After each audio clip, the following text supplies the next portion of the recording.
Number English unit 6 read 1 strike against the war એના આજે આપણે બીજો વિડીયો જોઈશું. સ્ટ્રાઇક અગેન્સ્ટ વોર તમને વાત કરી હતી ગયા વિડીયોમાં કે હેલન કેલન પોતે બ્લાઇન્ડ હોવા છતાં પણ બહુ જ ક્રાંતિકારી વિચારો ધરાવે છે અને એના ક્રાંતિકારી વિચારો જે લોકોને જાગૃત કરવા માટે એ વાત કરે છે. અને એમાં કહે છે કે જ્યારે યુદ્ધ જેવી પરિસ્થિતિ હોય ત્યારે નેતાઓ તમને પ્રોત્સાહિત કરવા માટે ભાષણો આપે છે અને તમે યુદ્ધમાં કૂદી પડો છો અને ખંતપૂર્વક તમે લડો છો. આવી આપણી કેવી છે બ્લાઇન્ડ વેનિટી ઓફ સ્લીવ્સ, એટલે કે ગુલામોની જે અંધ મિથ્યાભિમાન છે કે પોતે આ રાષ્ટ્રનો એક ભાગ છે એવું જે લોકો માનતા હોય છે તો એ એમની મૂર્ખતા છે એમ કહેવામાં આવે છે હેલન કેલર દ્વારા. ત્યાર પછી આગળ એ વાત વધારતા કહે છે ધ ક્લેવર વન્સ એટલે કે હોશિયાર માણસો મીન્સ કે રાજકારણીઓ up in the high places, જે ઉચ્ચ સ્તર પર બિરાજમાન છે એવા લોકો નોઝ જાણે છે how childish and silly the workers are, આ કામદારો કેટલા મૂર્ખ અને બાળક બુદ્ધિના છે. દે નો, એઓને ખબર છે that if the government dresses them up in khaki, જો સરકાર એમને ખાખી વસ્ત્રો પહેરાવી દેશે and gives them a rifle, અને તેમને રાઇફલ હાથમાં પકડાવી દેશે and start them off with band, અને એક ગણવેશ સાથે સાથે એમને ડ્રમ, જે યુદ્ધમાં જાય ને બ્યુગલને ડ્રમ વગાડતા એવું ડ્રમ આપી દેશે એન્ડ વેવિંગ બેનર્સ, અને કેટલાક બેનર્સ આપશે. તો શું કરશે? દે વિલ ગો ફોર્થ, તેઓ આગે કૂચ કરી જશે. ટુ ફાઇટ, લડવા માટે. વેલિયન્ટલી મીન્સ કે બહાદુરીપૂર્વક. ફોર ધેર ઓન એનિમી, તેમના દુશ્મનો વતી જ એ લોકો આવી યુદ્ધ લડવા માટે જશે. કેટલું વિચિત્ર લાગે ને કે દુશ્મનો માટે આપણે સામેના માણસને દુશ્મનને બચાવવા માટે યુદ્ધ કરીએ, એ પ્રકારના યુદ્ધની આગળ વાત કરે છે. દુશ્મનો કોણ છે? જે લોકો ઇન્ડસ્ટ્રીયલિસ્ટ છે, ગવર્મેન્ટમાં બેઠેલા જે અધિકારીઓ છે, નેતાઓ જે છે, એ બધા દુશ્મનો છે. અને એ લોકો આવી રીતે ખોટા ભાષણો દ્વારા પટાવી ફોસલાવીને આ લોકોને આવી રીતે લડવા માટે તૈયાર કરે છે. અને આ લોકો એમની વાતોમાં આવી પણ જાય છે અને આ રીતે એ લોકો લડવા માટે જાય છે, એમના દુશ્મનો વતી લડે છે. દે આર ટોટ, એઓને એવું શીખવવામાં આવે છે that brave men die for their countries honour, બહાદુર માણસો દેશના ગૌરવ માટે મૃત્યુ પામે છે, દેશના અભિમાન માટે એ લોકો બલિદાન આપે છે. What a price to pay for vague idea the lives of millions of young men, other million crippled and blinded for life. Existence made horrible for still more millions of human beings. The achievement and legacy of generations swept away in a moment and nobody better off for all the misery. બહુ સરસ વાત કરી છે અહીંયા Helen કેલરે. એ લોકોને આવું ભણાવવામાં આવે છે કે બહાદુર માણસો દેશના માટે ખપી જતા હોય છે. What a price to pay for, પણ આવા મૂર્ખામી ભર્યા વિચાર માટે એ લોકોએ શું ચૂકવવું પડે છે?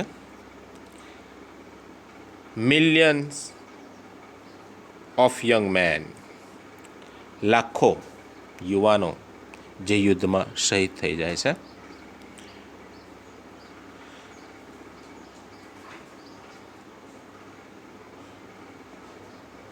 અધર મિલિયન્સ ક્રિપલ્ડ, અને કેટલાક બીજા લાખો એક જેવા અપંગ બની છે. ક્રિપલ એટલે કે અપંગ બને છે. એન્ડ બ્લાઇન્ડેડ ફોર લાઈફ, અને એમનું જીવન કેવું અંધકારમય બની જાય છે. અપંગ વ્યક્તિ હોય શું કરી શકે? Existence made horrible for still more millions of human beings. એટલું જ નહીં, માત્ર લાખો ઘાયલ થઈ જાય અને લાખો અપંગ બની જાય, મૃત્યુ પામે, એટલું જ નહીં, એનાથી વધારે લાખો મનુષ્યોનું અસ્તિત્વ, existence of made horrible for still more millions of human beings, બીજા લાખો મનુષ્યનું અસ્તિત્વ જોખમમાં મુકાઈ જાય છે. કઈ રીતે? તો કે તેમની જે પેઢીઓ છે, the achievements and legacy of generation swept, જેમની જે જનરેશન, આવનારી જે પેઢી છે,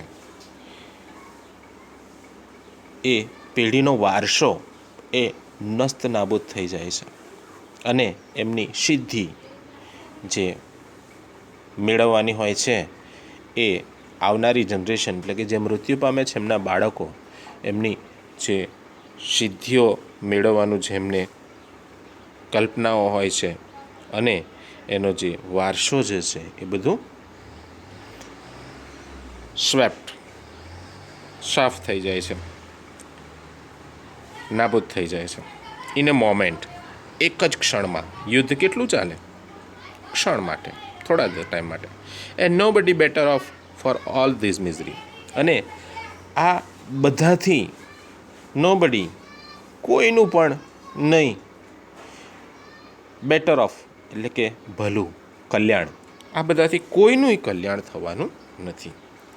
this terrible sacrifice would be comprehensible, આ જે ભયાનક બલિદાન જે છે, this terrible sacrifice would be comprehensible. Comprehensible means સમજી શકાય તેવું, આપણી બુદ્ધિમાં ઉતરે તેવું છે. If the thing you die for, તમે જે દેશ માટે બલિદાન આપો છો, એન્ડ કોલ કન્ટ્રી ફેડ, અને આ કહેવાતો દેશ એ તમને ખવડાવશે તમે ઘાયલ થશો ત્યારે,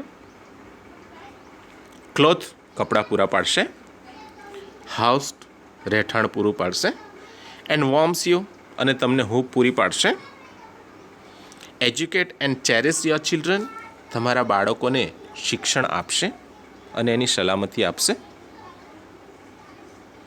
સાર સંભાળ રાખશે તમારા બાળકોની. બહુ સરસ પ્રશ્ન કરે છે. આઈ થિંક, હું વિચારું છું, the workers are the most unselfish of the children of men. બહુ સરસ વાત કરે છે અહીં આગળ કેરન હેલન, કે હું વિચારું છું, મારા મંતવ્ય મુજબ, જે વર્કર્સ જે છે આર ધ મોસ્ટ અનસેલ્ફિશ, સૌથી નિસ્વાર્થી એમના બાળકો પ્રત્યેનું વલણ ધરાવે છે. they toil and lives and die for other people's country, એવો અન્ય લોકોના દેશ માટે શું કરે છે? toil એટલે કે અથાગ પ્રયત્ન કરે છે. and live and die, અને જન્મે જીવે જ છે પણ એના માટે જ જીવતા હોય છે અને એના માટે જ મરતા હોય છે. પીપલ્સ કન્ટ્રી, અધર પીપલ્સ કોન્ટિનેન્ટ, બીજા લોકોનો આ ભૂખંડ છે. અધર પીપલ્સ લિબર્ટી, બીજા લોકોની સ્વતંત્ર, અને અધર પીપલ્સ હેપીનેસ. અધર પીપલ એટલે કે જે લોકો અહીં આગળ રાજકારણીઓ, શાસકો જે છે, ઇન્ડસ્ટ્રીયાલિસ્ટ, એ લોકોનો જ, એ લોકો રાજ્ય કરે એટલે એ લોકોનો જ દેશ કહેવાય. એ લોકોનો દેશ, એ લોકોનો ભૂખંડ જે છે તે જમીન, અને એ લોકોની સ્વતંત્ર અને એ લોકોના જ સુખ માટે આ જે વર્કર્સ જે છે એ બિલકુલ નિસ્વાર્થ છે એમના બાળકો માટે. એ લોકો આવા લોકો માટે જીવે છે. The workers have no liberties of their own. The workers have no liberty of their own. જે વર્કર્સ જે છે એમને પોતાની સ્વતંત્રતા હોતી નથી. They are not free. તે લોકો સ્વતંત્ર નથી. When they are compelled to work they 12 or 10 or 8 hours a day. 10થી 8, 12, 10, 8 કલાક કામ કરવાનું હોય, ફરજ પાડીને એમને કામ કરાવે. એ લોકોને તે વખતે સ્વતંત્રતા નથી કે ચાલ આજે 8 કલાક કામ કરીને જતો રહીશ, 5 કલાક કામ કરીને. They are not free. એ લોકોને સ્વતંત્ર નથી. When they are ill paid. જેમને ઓછું વેતન આપવામાં આવે છે ફોર ધેર એક્સહોસ્ટિંગ ટોઇલ. સખત મહેનત કરવા છતાં ઓછું વેતન, એટલે એમને વધારે વેતન મેળવવા માટે પણ એ લોકો સ્વતંત્ર નથી. They are not free when their children must labour in mills and factories or starve and when their women may be driven by poverty to lives of shame. બહુ સરસ વાત કરી છે. એ લોકો સ્વતંત્રતા નથી ત્યારે કે જ્યારે એમના બાળકોને મિલ અને ફેક્ટરીમાં કામ કરવું પડે છે અથવા તો ભૂખે મરવું પડે છે અને એમની સ્ત્રીઓને ગરીબાઈ ભર્યું જીવન જીવવું પડે છે, ત્યારે એ લોકો સ્વતંત્ર નથી હોતા. They are not free when they are clubbed and imprison. એ લોકો સ્વતંત્ર નથી જ્યારે એમને એક સાથે જેલમાં નાખી દેવામાં આવે છે. Why? Because they go on strike. એ લોકો હડતાલ પર જાય છે for a raise of wages, પગાર વધારા માટે, and for the basic justice, અને ન્યાય માટે. એ લોકો that is their right as human being. અને માણસ તરીકે જે એમનો હક છે એ હક માગવા માટે જાય છે, ત્યારે એ લોકો ફ્રી હોતા નથી. We are not free. આપણે સ્વતંત્રતા નથી unless the men who frame and execute the laws represent the interest of the lives of the people and no other interest. આપણે તે વખતે સ્વતંત્રતા આપણને હોતી નથી. કયા વખતે? જ્યારે એ લોકો frame and execute the lose, કાયદાઓ ઘડે અને એક્ઝિક્યુટ એટલે અમલીકરણ કરાવે છે, ત્યારે એ લોકો કાયદા ઘડે અને અમલીકરણ કરે ત્યારે શું કરે છે? Represent the interest of lives of other people. અને તે વખતે એ લોકો બીજા લોકોનો શેમાં ભલું થાય છે એ બાબતમાં એમને કોઈ રસ હોતો નથી.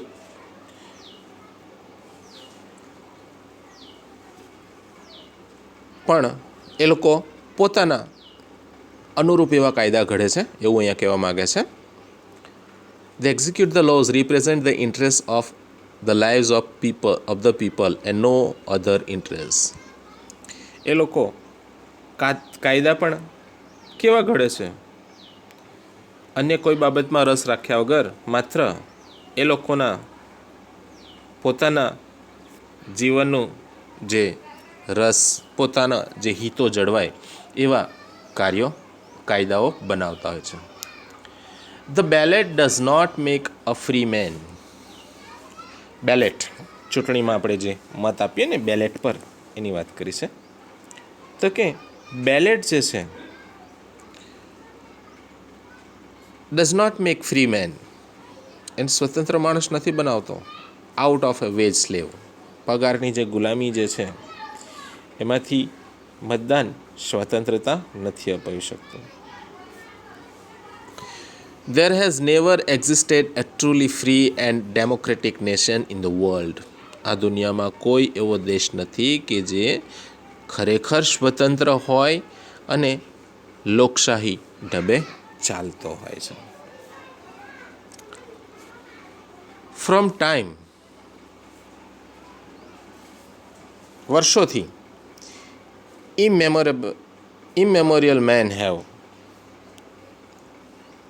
ઘણા માણસોએ ફોલોડ વિથ બ્લાઇન્ડ લોયલ્ટી, બિલકુલ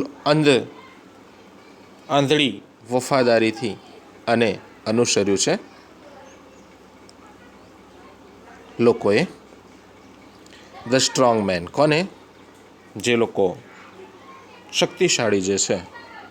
હુ had the power and money, power of money and the of army, જે લોકો પાસે પૈસા અને આર્મીનો જે પાવર જે લોકો પાસે છે એ લોકોને જ આ લોકોએ વર્ષોથી એમને વફાદારીપૂર્વક અનુસરતા હોય છે. ઇવન વાઇલ બેટલફિલ્ડ્સ, જ્યારે બેટલફિલ્ડ એટલે યુદ્ધના મેદાનો are piled high with their own dead, એમના પોતાના જ માણસો મરી યુદ્ધભૂમિ પર ઢગલો થઈ ગયેલા હોય છે.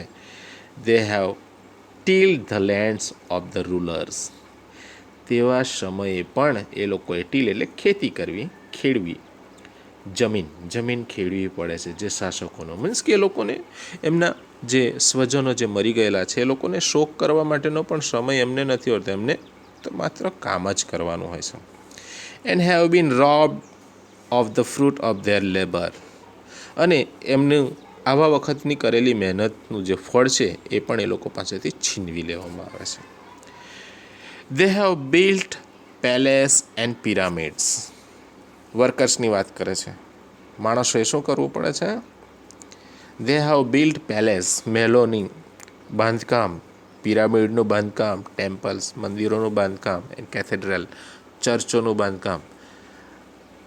That held no real shrine of liberty, અને આ બધા સ્વતંત્રતાના સ્મારકો નથી, પણ એ લોકોએ આવું બધું કરવું પડે છે. As civilisation has grown more complex, સભ્યતા જેમ વધારે ને વધારે કોમ્પ્લેક્સ બનતી જાય છે, સંકુલ બનતી એકબીજા સાથે જોડાતી જાય છે. The workers have come more and more enslaved, આ વર્કર્સ વર્ગ જે છે એ વધારે ને વધારે ગુલામ બની જાય છે. Until today they are little more than parts of the machines they operate, અત્યાર સુધીમાં એ લોકો આ જે કર્મચારીઓ જે છે એ જે યંત્રો મશીન એ લોકો ચલાવે છે એના એક ભાગ કરતાં કંઈ વધારે મહત્ત્વ એમનું નથી. એ લોકોનો પણ મશીનરી તરીકે જ ઉપયોગ કરે છે. ભાઈ ચાલો આટલા વાગે તમારે કામે ચડવાનું, આટલું કામ કરવાનું, જે રીતે મશીન પાસે કામ લે એ જ રીતે એમની પાસે કામ. Daily they face the dangers of rail road, રોજે રોજ આ મશીનો સાથે કામ કરવાનું હોય. રેલ રોડ એટલે કે રેલવેનો પણ એમને રેલવે રસ્તાનો પણ ભય હોય છે. બ્રિજ, પુલ પરથી પસાર થવાનું, ત્યાં પણ એ લોકોને ભય હોય છે. સ્કાય સ્કેપર, બહુમાળી મકાનોમાં કામ કરવાનું હોય છે, ઊંચા બિલ્ડિંગો પર. And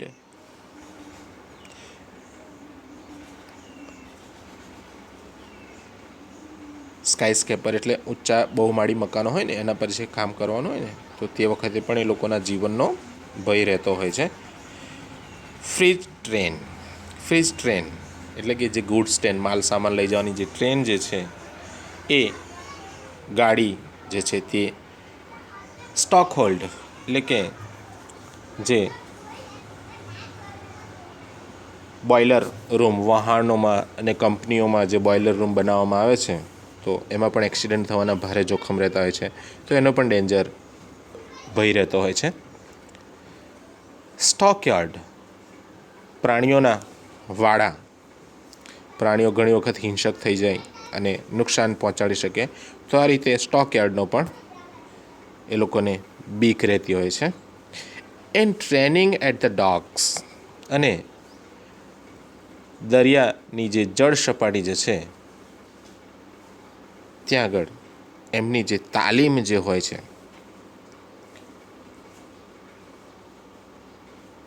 on the rail road પર, એન્ડ અંડરગ્રાઉન્ડ, અને જમીનની નીચે, એન્ડ ઓન ધ સીઝ, અને દરિયા પર. આવા અલગ અલગ સ્થળોએ જેમની તાલીમ હોય છે ત્યાં પણ એમના જીવનનું જોખમ રહેલું છે. કઈ કઈ જગ્યાએ જીવનનું જોખમ છે? તો first, railroad, bridge, skyscraper, freight train, stokehold, stockyard અને અલગ અલગ સ્થળોએ એમની તાલીમ હોય છે. ડોક્સ એટલે કે જે વહાણોને ઊભી રાખવાની જે જગ્યા હોય ને, ડોકયાર્ડ કહે ને તે. On the rail road, railway પર હોય તાલીમ એમની, અંડરગ્રાઉન્ડ ભૂગર્ભમાં કે પછી દરિયા પર, આવી જગ્યાએ જે તાલીમ હોય. તો આ બધી જગ્યાઓ કેવા ભય સ્થાનો જેવી છે અને એ લોકોને હંમેશા આ બાબતનો ભય રહેતો હોય છે વર્કર્સને.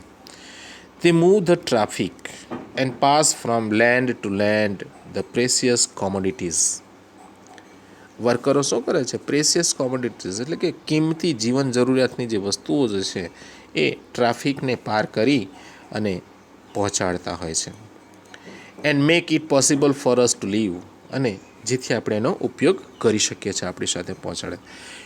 ગામડામાં શાકભાજી પાકતું હોય પણ એને ટ્રાન્સપોર્ટથી લઈ જવાનું હોય છે, તો રસ્તે એક્સિડન્ટ પણ થઈ શકે કોઈ પણ. તો આ બધી જે કામ હોય છે તે કોણ કરતા હોય છે? વર્કર્સ કરતા હોય છે.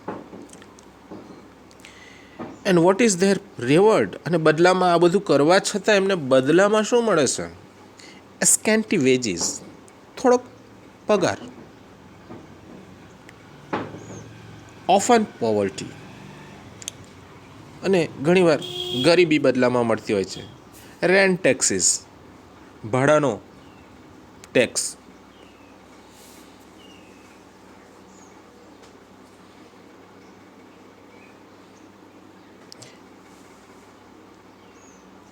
એન્ડ વોર કમ્પેન્સેશન, અને યુદ્ધના નુકસાન ભરપાઈ માટેનો ખર્ચ એ લોકોએ એઝ એ ટેક્સ તરીકે આપવો પડતો હોય છે.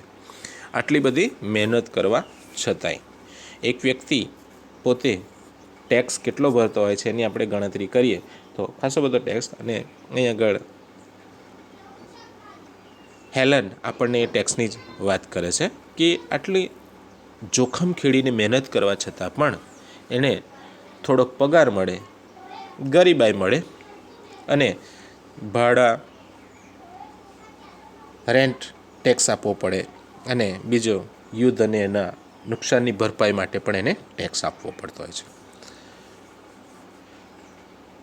The kind of preparedness the workers want. કર્મચારીઓ, વર્કર્સ જે પ્રકારની પ્રિપેર્ડનેસ એટલે શાસન વ્યવસ્થા ઈચ્છે છે, is reorganization and reconstruction of their whole life. કેવી હોવી જોઈએ? એમના જીવનનું રિકન્સ્ટ્રક્શન એન્ડ રીઓર્ગેનાઇઝેશન. રીઓર્ગેનાઇઝેશન પુનઃગઠન કરી શકીએ. એમના ઓર્ગેનાઇઝ એટલે વ્યવસ્થિત એમના જીવનશૈલીને ગોઠવણી કરી શકે કે એમના કંઈક થાય તો એમના બાળકોની જવાબદારી, એમને પત્નીની જવાબદારી, એમના ફેમિલીને ભરણપોષણની જવાબદારી. તો આ બધી બાબતો ગઠન થવી જોઈએ. એન્ડ રિકન્સ્ટ્રક્શન, અને આ બધું ફરીથી આ બાબતને પુનઃ વ્યવસ્થાપૂર્ણ કરવાની હોય છે. તો આ પ્રકારની સત્તા આ વર્કરો ઈચ્છતા હોય છે. ઓફ ધેર હોલ લાઈફ, એમના સમગ્ર જીવન દરમિયાન. Such as has never been attempted by statesmen or government. અને આ પ્રકારની વ્યવસ્થા માટે ક્યારેય સ્ટેટમેન એટલે કે નેતાઓ અથવા તો સરકાર દ્વારા પ્રયત્નો ક્યારેય નથી થયા.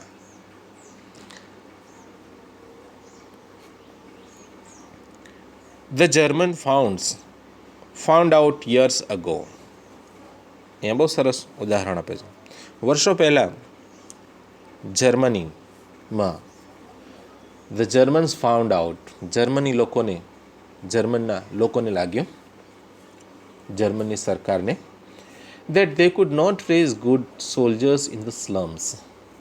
સ્લમ એટલે ઝૂંપડપટ્ટી વિસ્તારમાં એ લોકોને સારા સૈનિકો મળી શકે નહીં.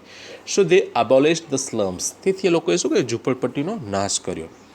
દે સો ઇટ, અને એ લોકોએ જોયું that all the people had at least a few of essential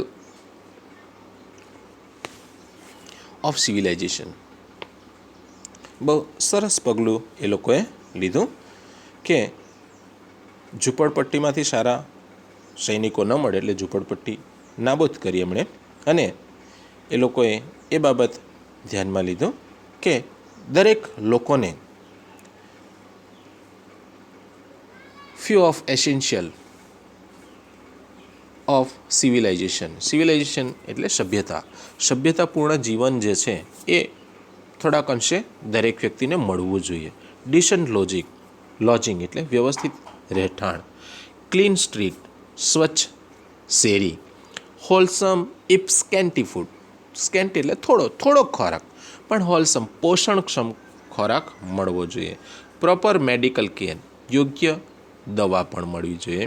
and proper safeguard for the workers in their occupations, અને લોકોને એમના વ્યવસાયમાં સુરક્ષા પણ પૂરી પાડવી જોઈએ. આવું જર્મન લોકોને લાગ્યું. That is only a small part of what should be done, પણ જે થવું જોઈએ એનો આ એક નાનો ભાગ છે. આ એક નાનો ભાગ છે, આ સંપૂર્ણપણે નથી. એની વાત કરે છે. ઇટ ઇઝ યોર બિઝનેસ, હવે એ તમારું કામ છે. Now it is your task, your business two force this reforms on the administration. જે સંચાલન કરનારા લોકો જે છે એ લોકોને દબાણ કરવાનું છે. ફોર્સ ધીઝ રિફોર્મ્સ, આવા સુધારા લાવવા માટે. અને એ કામ કોનું છે? તમારું છે. Let there be no more talk about what a government can or can not do. સરકાર શું કરી શકે ને શું નહીં કરી શકે એ બાબતની આપણે વાત કરવાની નથી. All these things have been done by all the belligerent nations in the turmoil of war. યુદ્ધની ખેંચાતાણીવાળી પરિસ્થિતિ હોય તેમાં પણ બધા જ રાષ્ટ્રોએ યુદ્ધમાં સંમિલિત હોવા છતાં પણ બધા જ રાષ્ટ્રોએ આ કામ કરેલું છે, કરે જ છે.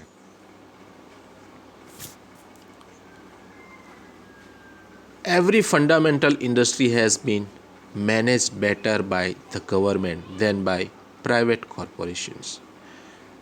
દરેક પાયાના ઉદ્યોગો જે છે had been managed better, એનું વ્યવસ્થિત સંચાલન સરકાર દ્વારા થઈ શકે છે. ધેન બાય પ્રાઇવેટ કોર્પોરેશન કરતાં પણ વધારે સારું સંચાલન જે મૂળભૂત કંપનીઓ જે છે એનું સંચાલન સરકાર સારી રીતે કરી શકે છે. It is your duty two insist upon steel more radical measures. હજુ પણ વધારે આવશ્યક પગલાં લેવા માટેનો જે ભાર આપવાનું કામ છે એ તમારું છે. રેડિકલ મેઝર્સ એટલે કે આમૂલ પરિવર્તન માટેના જે પગલાઓ જે છે એના માટેનું જે દબાણ આપવાનું, ભાર આપવાનું કામ તમારું છે. ઇટ ઇઝ યોર બિઝનેસ, એ તમારું કામ છે. ટુ સી ધેટ, એ જોવાનું. No child is employed in an industrial establishment.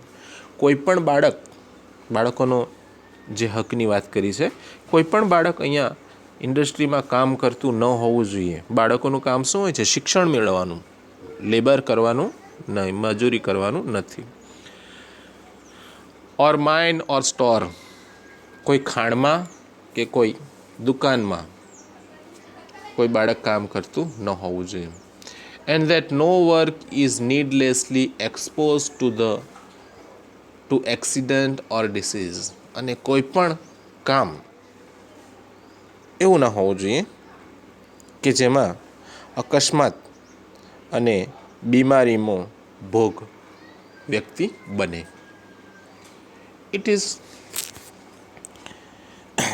Is your business, અને તમારું કામ છે to make them give you clean cities free from smoke, dirt and congestion.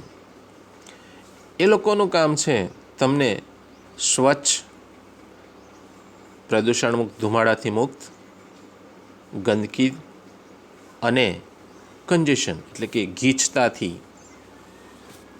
ગીચતા વગરના જે તમને કન્જેશન એટલે ગીચ વસ્તીવાળું, આ બધાથી ભીડભાડથી મુક્ત શહેરો આપવાનું કામ કોનું છે? એ લોકોનું છે.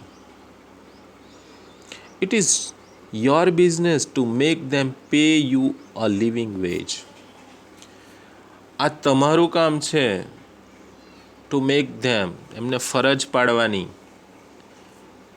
To pay you a living veg, તમે સારી રીતે જીવન જીવી શકો એવો પગાર એ લોકો તમને આપે, એ જોવાનું કામ કોનું છે? તમારું છે. It is your business to see that this kind of preparedness is carried in to every department on the nation until everyone has a chance to be a well-born, well-nourished, rightly educated, intelligent and serviceable to the country at all times. બહુ સરસ વાત કરી છે કે આ તમારું કામ છે. શું જોવાનું છે કે દરેક વ્યક્તિને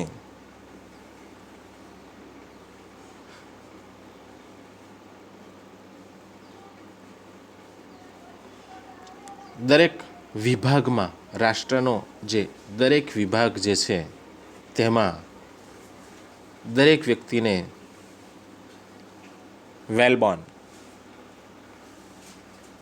સારી રીતે જન્મ પામે, સુપોષિત થાય, વેલ નરિસ્ડ, રાઇટલી એજ્યુકેટેડ, સારું શિક્ષણ મળે, ઇન્ટેલિજન્ટ એન્ડ સર્વિસેબલ, સમજદાર અને દેશ સેવાને યોગ્ય ન બને,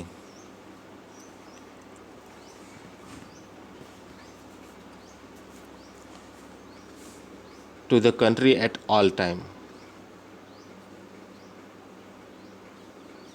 દેશ સેવાને યોગ્ય બને ત્યાં સુધી વ્યક્તિને જે પ્રિપેર્ડનેસ એટલે કે સત્તા જે છે એને આ દેખરેખ રાખવાનું કામ છે. તો એ માટે તમારે રાષ્ટ્રના જે આજે સંચાલન સત્તા જે છે એને એના માટે મજબૂર કરવાનું છે. Strike against all ordnance. અહીંયા છેલ્લો જે પેરેગ્રાફ છે એની બહુ સરસ વાત કરી છે. Strike against all ordnance. Ordnance એટલે વટહુકમ. બધા જ વટહુકમની વિરુદ્ધ તમે હડતાલ કરો. એન્ડ લોઝ અને કાયદાઓ, એન્ડ ઇન્સ્ટિટ્યુશન્સ અને સંસ્થાઓ ધેટ કન્ટિન્યુ, જે લોકો શું કરતા હોય છે? Continue the slaughter of peace and the cruelty of war.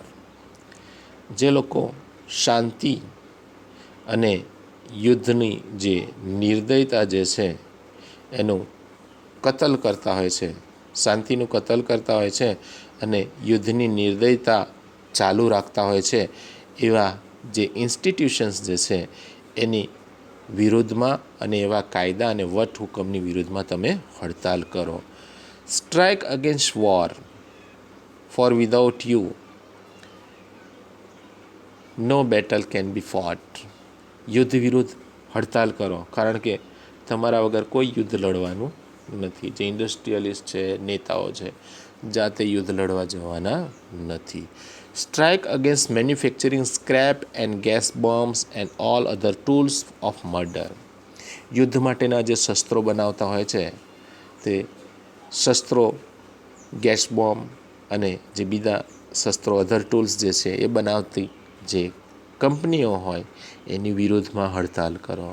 Strike against preparedness, સત્તા સામે વિરોધ કરો. That means death and misery to million of human beings, કે જે હજારો લાખો લોકોના મૃત્યુનું કારણ છે. Be not dumb. Be not dumb. તમારે શું કરવાનું છે? ડમ્પ બની જવાનું નથી. બી નોટ ડમ્પ,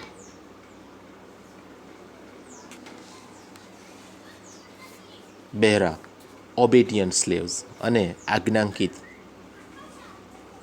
નોકર ગુલામ બનવાનું નથી. In the army of destruction, જે ડિસ્ટ્રક્શનની જે આર્મી જે છે એના તમે ભાગ બનશો નહીં. Be heroes in the army of construction, નવરચનાનું જે આ સૈન્ય છે એના તમે હીરો બનો. તો અહીં આગળ બહુ સરસ વાત હેલન કેલને કરી છે. તો અહીંયા આપણે આપણો unit 6 strike against the war અહીંયા પૂર્ણ કરીએ છીએ. સરસ મજાનો પાઠ છે, ધ્યાનથી વાંચજો. ન સમજ પડે તો તમે પૂછી શકો છો. અને આની તમને પેજ નંબર 64 પર આઈ થિંક ક્વેશ્ચન્સ આપેલા છે, 65 પર આપેલા છે. એના ક્વેશ્ચન્સ આપજો અને બહુ સરસ તૈયારી કરવાની છે. ટેક્સ્ચ્યુઅલ જે બધા છે એ બધા ધ્યાનથી વાંચજો અને comprehension, short note, true false આ બધામાં કામ લાગશે. અને વોકેબ્યુલરી ખાસ તૈયાર કરજો. બરાબર.